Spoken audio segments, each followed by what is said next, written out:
I'm Hindol Sengupta. This is Global Order. I am absolutely delighted, a man that I think of in many ways as my geopolitical mentor about all things geopolitics. Prabhat Shukla is here. I learn so much from Ambassador Shukla every time I talk to him.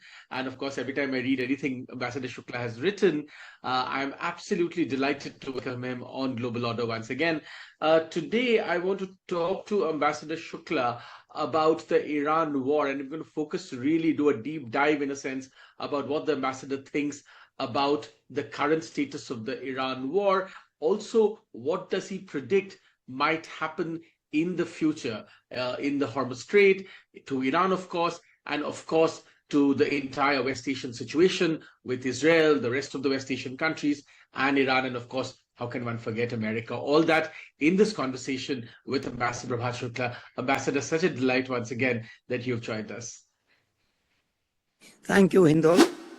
And while you call me a mentor, I call you a person from whom I have learned a lot.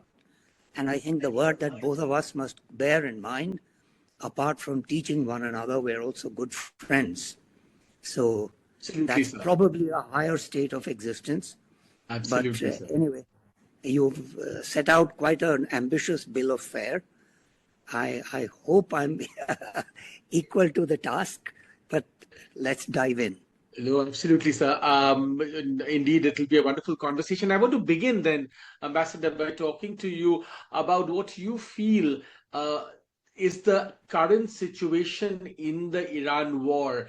And, somebody, and I want to put this to you, somebody had a wonderful line on X, erstwhile Twitter, that the Strait of Hormuz is a bit like Schrodinger's Strait.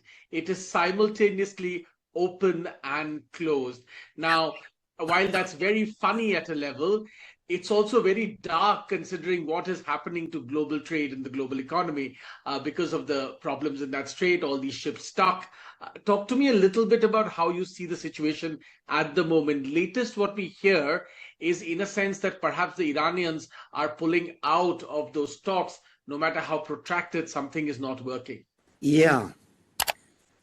Look, I think this reminds me of a conversation which a journalist, I think an Iranian journalist, had with, I think it was the late Ali Shamkhani, or it could have been somebody else. I don't quite remember now. But the question was, this is at the time of the 12-day war last June 2025. And this person asked, why aren't you shutting down the Strait of Hormuz? And the reply was, because that is our ultimate weapon. It's only when we are facing an existential crisis that we will have resort to that. So the fact that they are now doing it tells me this one thing straight away, which is that they see the current situation as an existential challenge. And in a way, objectively speaking, it should not occasion any surprise. They've been facing uprisings from the population, growing larger and larger. Sorry.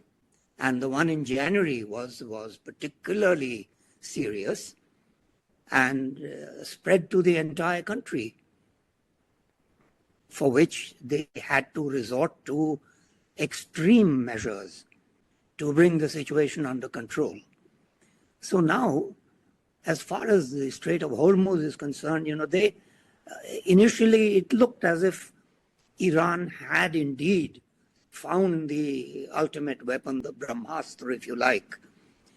But, what somebody called jiu-jitsu on the Hormuz, the Americans turned the tables by blockading Iran in turn. Because until now, it was like Iran was controlling who came in, who got out, who paid, who didn't pay, whatever. Now, suddenly, the Iranians themselves are not being able to move about. And I think it's entirely revealing to me that President Xi Jinping in Beijing, he phoned the Saudi Crown Prince, I think it was yesterday or was it day before, and said that they would like to see the strait opened. Now, they hadn't said it while the Iranians were blocking people, but the moment the tables were turned, he felt the need, because obviously something like 90% of the oil that Iran exports actually goes to China. But the strange thing to me, and I don't know if this is the complete story, is why would he phone the Saudi Crown Prince? He is neither blockading one side nor the other side. So why would he phone Mohammed bin Salman? I don't quite follow.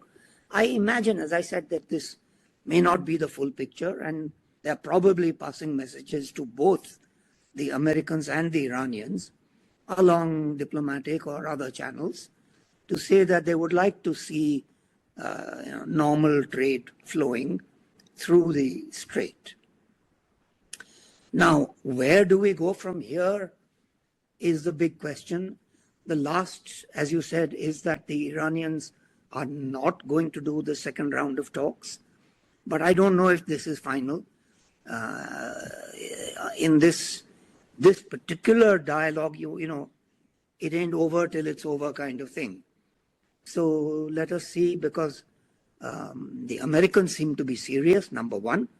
And number two, President Trump has made it clear that there will be no further extension, and that they will resort to kinetic action if there is no deal by the time the deadline ends, which is, by the way, tonight.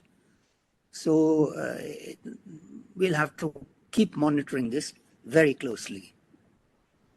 Let me ask you, Ambassador, what do you think? And we are recording this in India time around 6 o'clock in the evening on the 21st of April 2026. As you say, today the deadline ends. Now, in your assessment, obviously some sort of a deal hasn't probably been struck yet. And we are getting, as you mentioned, mixed signals, so to speak. In a sense, do you feel that America will perhaps have to put feet or boots on the ground, as it were, including in Kharg Island, if this deal doesn't come through? Do you see what are the chances that there will be the sort of embroiled warfare that one saw in other parts of the world where America has intervened, Iraq, for instance, and Afghanistan, and so on and so forth? Do you believe something like that could repeat in Iran, or do you think that's still perhaps a bit far-fetched? Far-fetched isn't the word I would use, but it's improbable in my view. I think, as you said, they have done boots on the ground in Iraq and in Afghanistan, and I think they've learned the bitter lessons. So I'd be surprised, honestly. You know, I could imagine a kind of fleeting guerrilla action, you know, like you go in and snatch someone, that kind of thing.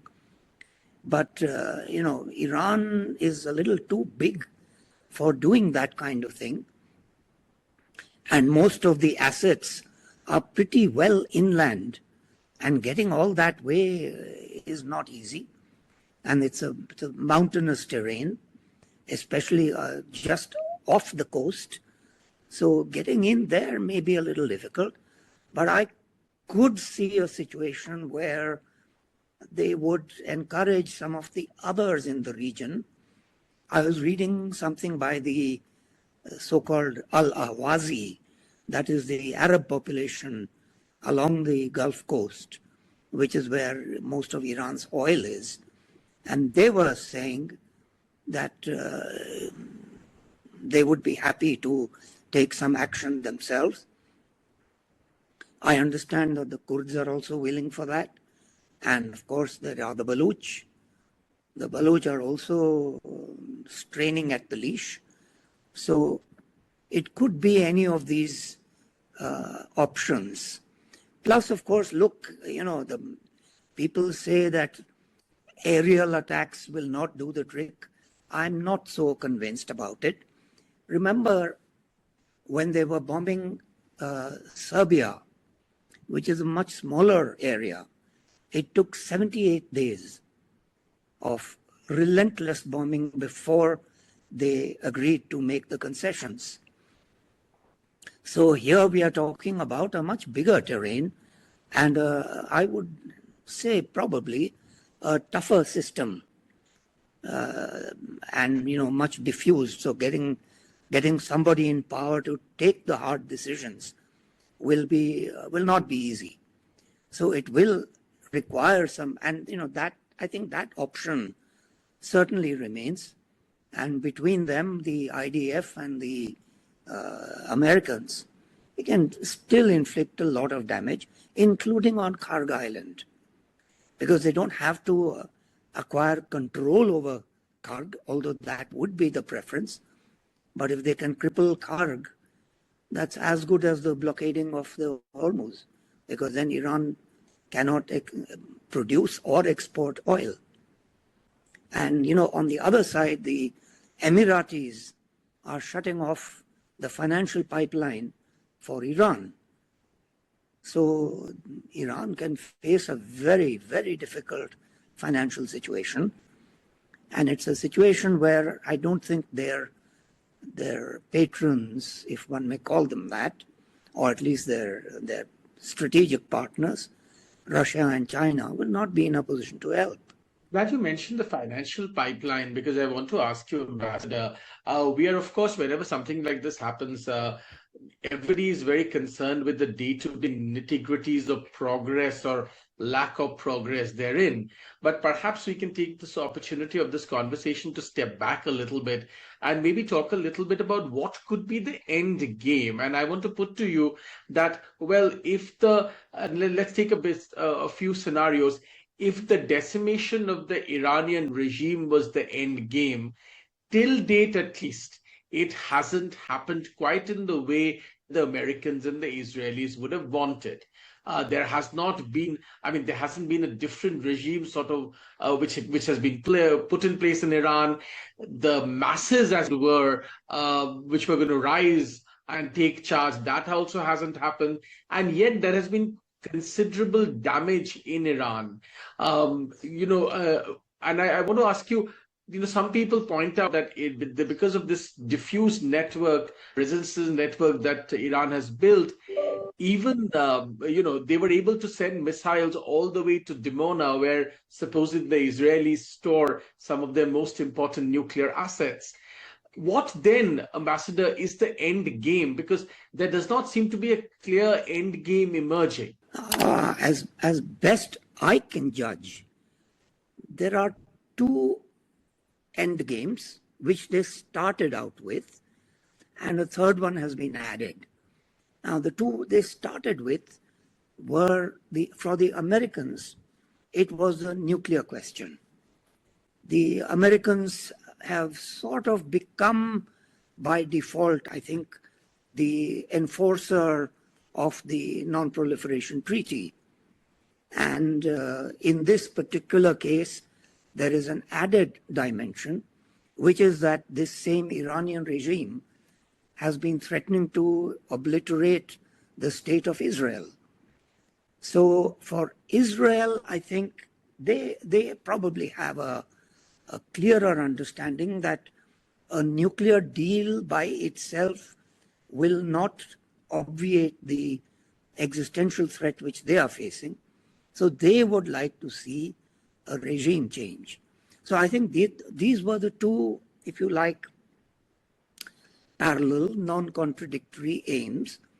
And I think each of them would be happy to see both of those aims being achieved. I think if you remember in January, when the uprising was happening, Trump said, keep it up and help is on the way. And then when they began on the 28th of February, he again said to the people of Iran, stay indoors, we'll flatten the place, and then we'll tell you it's time to come out and take over. So that has very much been even on Trump's mind, although it seems to me that now he has a slightly different appreciation of the situation, which is that A, it's not that easy, and B, that he can get his nuclear issue sorted out without necessarily having a change of regime. For Israel, I think there is no doubt, because for Israel, it's not only nuclear weapons, but also that ring of fire which the Iranians were so proud of having created around Israel, which has been decimated, frankly, but it's still there. I mean, the Hezbollah are still shooting missiles at them. Hamas seems to be quiet for the moment, and Syria is gone, but the Houthis are still going strong. So for Israel, there is that angle as well. And of course, therefore, the missile program, because the missile is how the nuclear devices, if ever they are made, they're allowed to make them. That is how they will deliver them. So, and as I said, a third aim has been added because of the blockade of the Hormuz. So now a third strategic objective is keeping Hormuz open and free. And on that, it's nice that there are many, many other countries, including India, which are interested in the same outcome.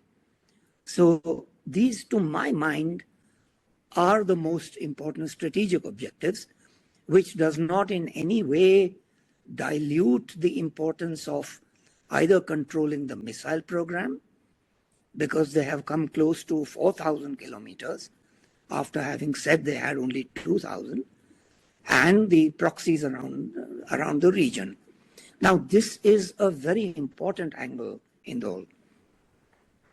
Back in, I think, January 2025, Hamas and a representative from Iran had gone to POK and had meetings with the Lashkar-e-Taiba and the Jaish-e-Mohammed. Now, in May, as you remember, there was that Pahalgam terror attack. So, what troubles me enormously is the fear or the danger or the risk of these different groups coming together. And for that reason, I think we need to be very, very vigilant, as I suspect our agencies are.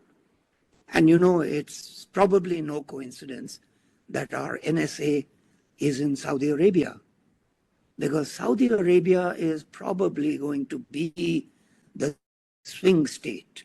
It is already a swing oil producer. It might also become the swing state in the power balance in the region.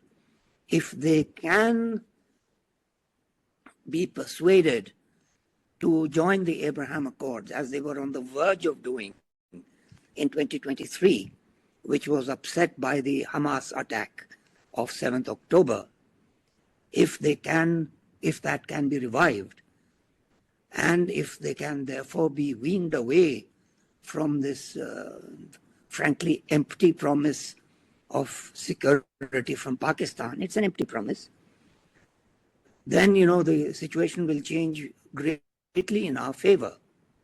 If, on the other hand, they swing towards the emerging Sunni alliance with Turkey and Pakistan, then that would be a negative development. And again, I come back to the very healthy attitude of the Emiratis. They really have been very solid about maintaining the right kind of balance in the region. I want to also ask you, you mentioned something interesting about the financial pipeline of Iran shutting down, because most of the analysis that's coming out at the moment talks about how the Americans, or where the Americans and the Israelis failed. The regime could not be entirely wiped out in Iran. Iran has continued to fire rockets in some senses at will. It has set up a diffused network, so to speak. The Strait of Hormuz has become a crisis. But the financial pipeline that you spoke about that is getting shut for Iran, especially from the Emirati side, this is not getting adequate conversational outreach. And I want you to delve a little deeper, Yeah, Ambassador, if I may request you, on this issue, because in a sense, as you mentioned, the money that Iran needs cannot very easily be provided either by Russia or by China. And with the Emiratis beginning to squeeze hard, this may actually become a bigger problem for in time for the Iranian regime than many other things, including perhaps even America. Threats of America and threats of Donald Trump. yeah, right. Okay, so look,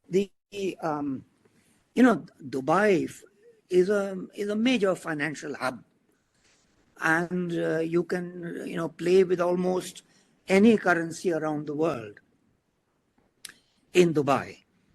And the Iranians were using a lot of whatever the thing is that their principal buyer for their energy resources has been China. Ever since the Americans introduced the sanctions, it's the Chinese who have been doing the bulk of the buying, something like 80 to 90%. But they are paying Chinese yuan. Now, the Chinese yuan is not convertible on capital account. So what does one do with a huge stack of yuan? And that's where Dubai comes in. Firstly, in the sense of having a chain of money lenders and money changers. And that's where Dubai is hitting right now. So they have shut down a lot of those who were handling Iranian funds and converting them into this or that currency. Number one. Number two, thereafter, look, where is the Iranian elite keeping its money? There's no safe place for them except one, which is London real estate. And that's where they are doing a lot of buying. And again, for that reason, Dubai was the channel. So these were the ways in which that financing was being done. And then the rewards of that, of the ill-gotten gains or the hidden wealth, because it's all very well hidden, how it was all being put to any kind of profitable use. That is how it has been working, and you are absolutely right. It has not received the kind of attention it deserves, but I think without necessarily getting the media attention, as far as the policy makers are concerned, I can see quite clearly that the Americans understand that beyond the point, bombing and all probably will not deliver the result. The thing to do is to impoverish them. So one move they have made is the blockade, and the other, I think, the Emiratis have come through either on their own or in concert, and this is what they're doing. Now, a startling fact, apart from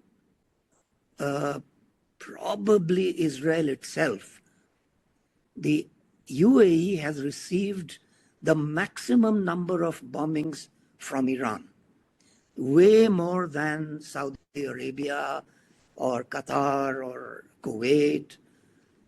And the reason is clearly this: because they are very concerned about the kind of policies that the Emiratis are following, so they are hitting them as hard as they can.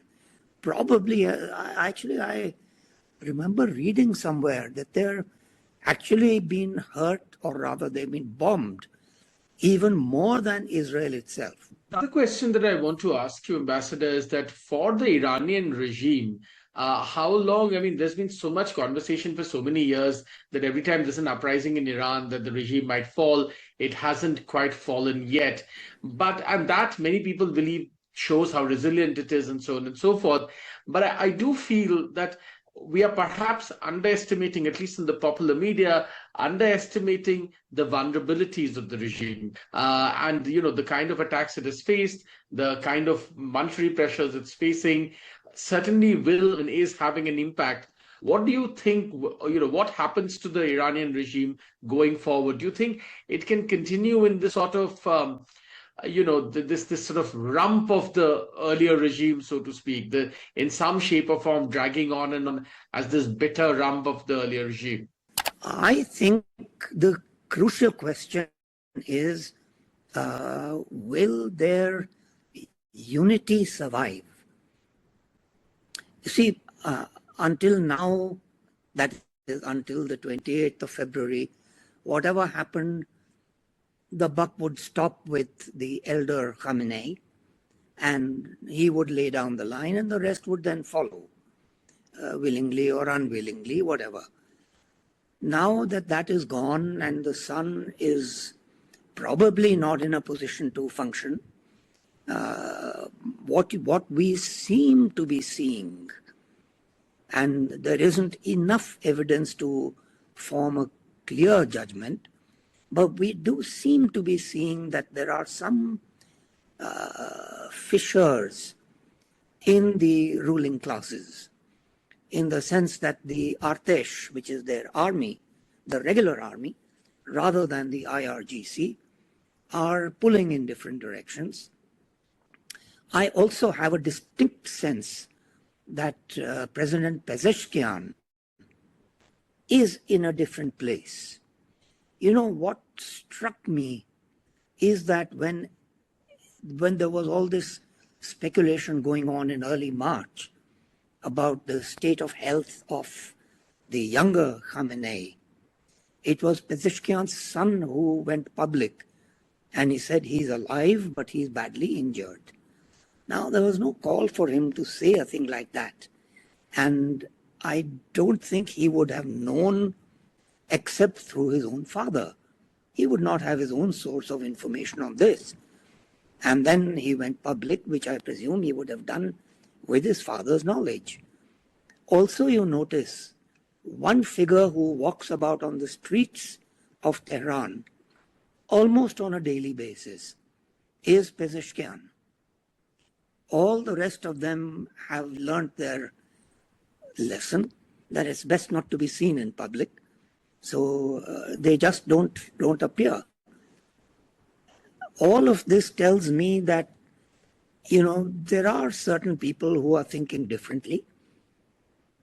And one shouldn't be surprised about it, the kind of battering they have taken. It's sheer folly to persist. Persist for what? Their nuclear program has been effectively stopped for at least a couple of decades. And meanwhile, of course, the rest of the world, meaning the Western world basically, they're not going to sit tight and let them revive everything all over again. And, for people who say that the IAEA said there was no danger and all, that's plumb wrong. The IAEA has been blowing the whistle on them from 2006 onwards, periodically, and in 2025, they made it absolutely clear that they were heading for nuclear weapons, for a nuclear device. You see, everyone says 60%, but what is not widely known is that the IAEA inspectors also found traces of uranium-235 enriched up to 83%, 83.7%. Now, we all bandy the figure 90%, but that's not accurate. The bomb that was dropped on Hiroshima was enriched only up to 80%. Now, fission wasn't complete. The chain reaction did stop. But even if it did stop, look at the damage it did to Hiroshima. So 80% is quite enough for a bomb to do an enormous amount of damage. And think of Israel, small country, small population, For them, an 80% bomb will cause fearful damage. So I think it's very clear that the nuclear issue is really what triggered it, because that was one thing on which both America and Israel were in agreement. Do you think there could be a time when, in real terms, the Iranian nuclear program will be completely stalled? Or do you think the the fact that it can't entirely be stalled, and despite several efforts, there seems to be always some remnants of the program, which again sort of resurfaces, will lead to finally more of the kind of deals that some believe Saudi Arabia is trying to get Pakistan, on board with. I mean, now there are reports that the Pakistanis are sending troops to Saudi Arabia and so on and so forth. I wonder how you see this entire scenario pan out. Well, look, Hindol, the first thing I would say is that so far there has been no serious effort at bottling up the nuclear program. There's a lot of talk about the JCPOA. But if you read the JCPOA, as I have done, honestly speaking, it was only buying time for Obama. At the end of 15 years, at the end of 10 years actually, Iran was going to be free to do whatever it liked. And all the restrictions were going to be lifted. In fact, it even had a name, because the Security Council resolution, which endorsed the JCPOA, put a deadline of 18th October 2025, in short, 10 years after their approval of the JCPOA, after which there could be no further sanctions on Iran. So after 2025, Iran would have been free to do pretty much what it wanted in terms of its nuclear program. In other words, this is the first time that a serious effort has been made to bottle up the nuclear program. Now, the question is, if you leave this government in charge, will they restart? My answer would be yes. So, in a sense, if you want to make sure that they will not go the nuclear way, the regime change is a necessary condition. Now, I say necessary because it's not sufficient. It's perfectly possible that whoever comes in its place, or whatever comes in its place, will also be tempted by the idea of a nuclear weapon program. After all, the enrichment started under the Shah. It didn't start with the Ayatollahs. So, although, by the way, the Shah's son has promised that he will abide by the NPT. And that's the catch, India, for instance, we never signed the NPT. Israel has not signed the NPT. So that's what makes it a little more complicated for Iran, that you can't be a signatory of the NPT and then enrich up to 60% or 84% or whatever. So that is really the difficulty in how to handle this question. And I mean, honestly speaking, who is threatening Iran? I don't think anybody is. And it is in fact Iran which says it is going to wipe Israel off the map. So these are the aspects that one has to work in to any policy framework. Glad you mentioned Israel, Ambassador. Let me ask you about Israel. When, after those terrible incidents on October the 7th, Israel mounted its mega offensive, aiming to, in a sense, wipe out Hamas, ensure that its security is, sanctified again. That war has dragged on, and now, of course, there's the war with Iran. what do you think is the end game for Israel? Because for many people who look at the situation, it seems that with every passing action, in some senses, Israel is getting more and more embroiled in a conflict from where a clear out does not seem very easy to find now. And it's obviously also getting stretched in many ways. The kind of Iranian missiles that have fallen on Israel this time in the conflict. Many people say that even the sanctity and the power of the Iron Dome, the famed Iron Dome, has been put to question in many, many ways. Now, where does this leave Israel? Where does this obviously, many in Israel would blame Netanyahu, but for the state of Israel, what does the future hold, according to you? Look, I think what struck me very forcefully was an interview recently which the leader of the opposition gave, Yair Lapid. And he said exactly the same things that Netanyahu was saying. So he was foursquare behind the government policy on Iran. And I would say by extension, everything that is being done in Gaza and in Lebanon.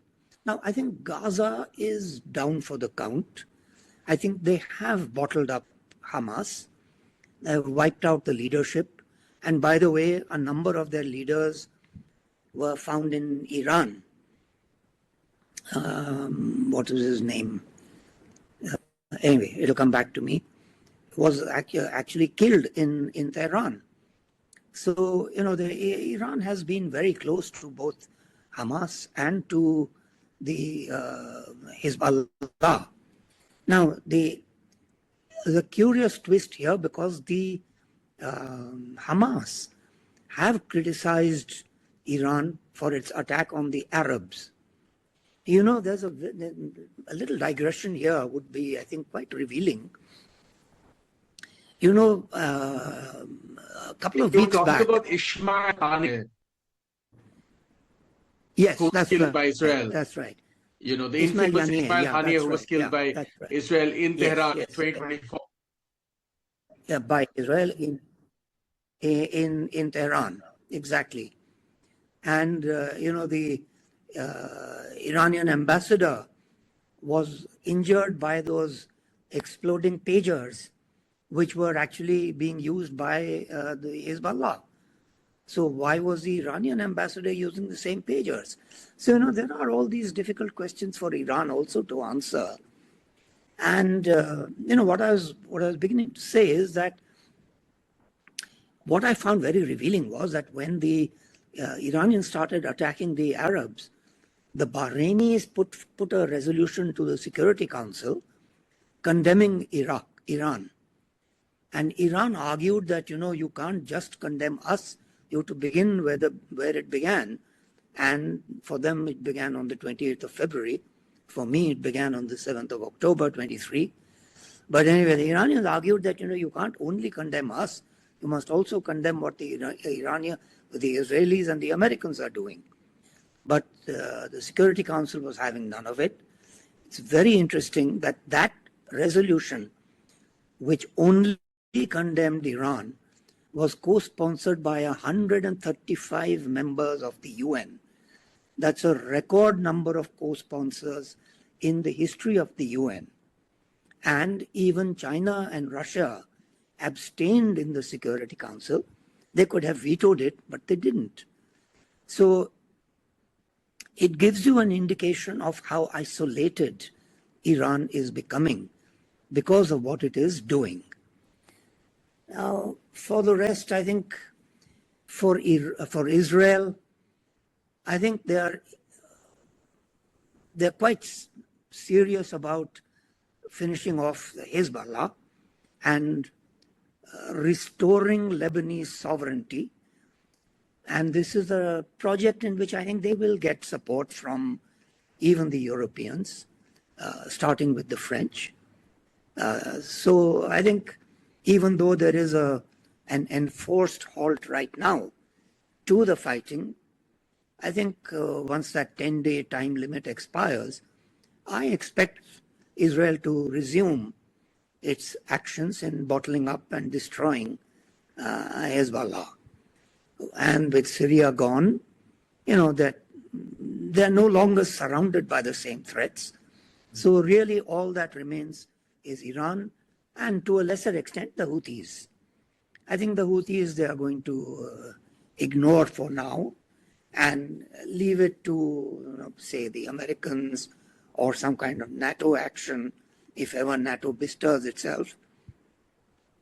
And they will now focus on Iran. Because as I think somebody quoted the Saudi leader as saying, this is the head of the snake, and urging America to chop off the head of the snake. So I think that is what is guiding Israeli actions. As we come towards the end of this conversation, Ambassador, let me also ask you, what happens if, in some senses, Donald Trump becomes a lame duck president in November? Because that's a date that's looming. There are major elections midterm elections in America. And if Donald Trump does not retain the kind of political power that he has in the House and the Senate at the moment, all of this could change in America. And in that scenario, if that were to happen, how do you think all of this would change? Well, look, that certainly is an imponderable right now. Also, the polls are all over the place. It depends on which pollster you are reading. He is at an abysmal low or he is at a record high. So one doesn't know which one to believe. And I guess finally the only poll that matters is the one in November. Also, veteran diplomats like you, Ambassador, do not believe polls, I hear. No, we don't believe polls. That's certainly true. But look, there is. Let's accept that there's a chance that he will lose either one or both the houses, because the margins are very, very, very thin right now. Yes. If that happens, I think one thing which the Democrats have made very clear is that they're going to impeach him. And it's very droll because they don't say what they will impeach him for, but they're determined to impeach him. That's their politics right now. So Politics for yes, you. he will be constrained. Yeah. I don't doubt that. I think the presidency is still very powerful. They will try to pass all kinds of resolutions, war powers and all that. But, I don't see that they will be able to stop him. And in any case, I think even he himself would probably not want a situation where this level of fighting continues non-stop into November. And that is why, in fact, we're already seeing that he is making a very serious push for some kind of deal. Yes. Even if it means leaving the job not quite 100% done. So let us wait and see how that pans out. But yes, that is a real danger. I would actually add that if you look at part of the actions of the Israelis and their sponsors from 7th October 2023 onwards, I don't think they were thinking that Trump would make a comeback. And the fact that he has made a comeback has cost them dear. So one has to wait and see now. I expect that Trump is going to try very hard to wrap it all up well before November. Let you go, Ambassador. I can't let somebody who's as a veteran, consummate watcher of China as you, without asking you the question, and this will be my last question to you. Many have speculated, Ambassador, what China did, is doing, could have done more, and how it is watching and learning from what's going on in Iran and in West Asia. What kind of support it's really giving the Iranians, what kind of hand it had in the deal, between, the Saudi Arabians and the Pakistanis, in this whole narrative of Pakistan becoming the mediator? What was the Chinese hand? All kinds of questions have emerged. How do you see China and its reactions or non-reactions, as the case may be, to this conflict in West Asia? Oh, yeah, that gets a little obscure, doesn't it? I mean, they haven't shown their hand yet, except that we saw that phone call to the Saudi Crown Prince 2 days ago. Yeah. And that was the first time that they really broke cover. Now, the Americans are charging them with supplying arms and intelligence to Iran. And to me, it is very clear that somebody is supplying them intelligence. And there are only two candidates, Russia or China. My own reading is that Russia is, I think, pretty fully stretched right now in Ukraine, in a war that is becoming increasingly futile. Yeah. And my advice, unsolicited advice to them, is declare a unilateral ceasefire. President Putin will become very popular in very important parts of Europe, and especially on the right. But anyway, I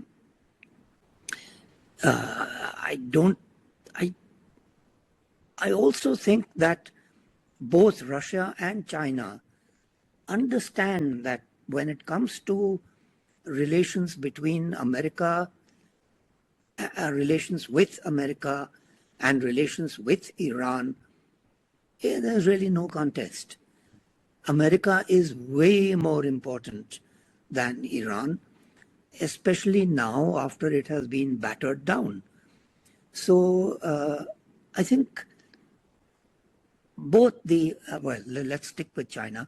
I think the Chinese are, of course, focused on the upcoming visit of President Trump in mid-May.